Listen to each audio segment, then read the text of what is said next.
আমাদের ছোটবেলায় তো জন্মদিন ছিল না, আমাদের ছোটবেলায় কিন্তু কোনো জন্মদিনই ছিল না। আমরা ছোটবেলায় জন্মদিন কি ব্যাপারটাই জানতাম না। তো আমার যেটা মনে পড়ে, একবার আমার বড় ভাই হুমায়ুন আহমেদ, সে একবার কোন বাসায় গিয়ে একটা জন্মদিন দেখে আসলো।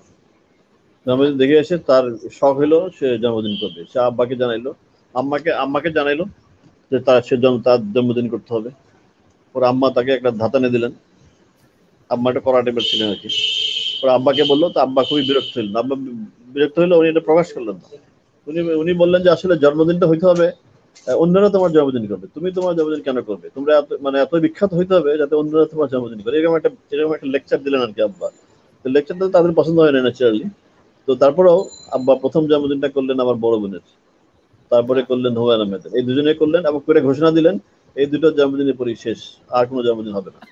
এরপরে জন্মদিন হবে, তোমরা যখন বিখ্যাত হবে তখন তোমাদের জন্মদিন অন্যরা করবে। এটা আমার বাবার বক্তব্য আর কি। তো যাক, পরে পরিণত বয়সে যখন ভাই বোনরা একটু বড় হইলো, তখন তারা সিদ্ধান্ত নিল যে না, একটা জন্মদিন করতেই হবে। কাছাকাছি কোন জন্মদিন আছে, লাকিলি আমার জন্মদিনটাই ছিল। মানে আমি তখন ছোট, আমার ডেটটাই কাছে ছিল, তখন আমার জন্মদিনটা করা হয়েছিল আর কি। এমন কিছু না, কেক টেক কিছুই ছিল না, এমনি আর কি এইসব পিঠা টিটা বাড়ে হাত তালি টালি দিয়ে জন্মদিন করে আসলে, এটাই হচ্ছে আমাদের জন্মদিন।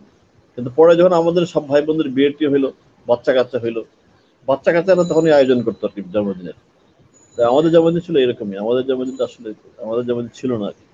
এখন একটু হয় এটা আর কি, সেটা আমাদের ছেলে পেলেদের জন্যই আর কি হয়, আদারওয়াইজ হয়তো এটা হইতো না। না, আমাদের ফ্যামিলিতে হয় কি, আমার প্রথম জন্মদিন হচ্ছে আমার বড় বোনের, 9 নভেম্বর। আর ন্যাচারালি প্রথম জন্মদিন থেকে সবাই আসে, সবাই খুব আগ্রহ নিয়ে বড় বোনের জন্মদিনটা করে। তারপরে তার হুমায়ুন আহমেদ জন্মদিন তো আরো গর্জিয়াস। পাবলিশাররা করে, হিমু পরিবহন করে, তার ভক্তরা করে।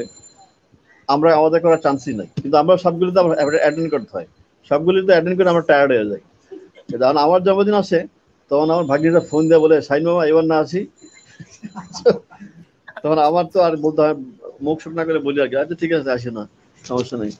আমার জন্মদিনটা মারি খেয়ে যায় আর কি। তো সবসময় এটা হয়, প্রথমে বড় বোনের জন্মদিনটা খুব গর্জিয়াসলি হয়। আর হুমায়ুন আহমেদের জন্মদিন তো সবাই মিলেই করে, এটা আরো গর্জিয়াস। আর আমার সময় সবাই টায়ার্ড আর আসে না, নিজেরাই করতে হয়।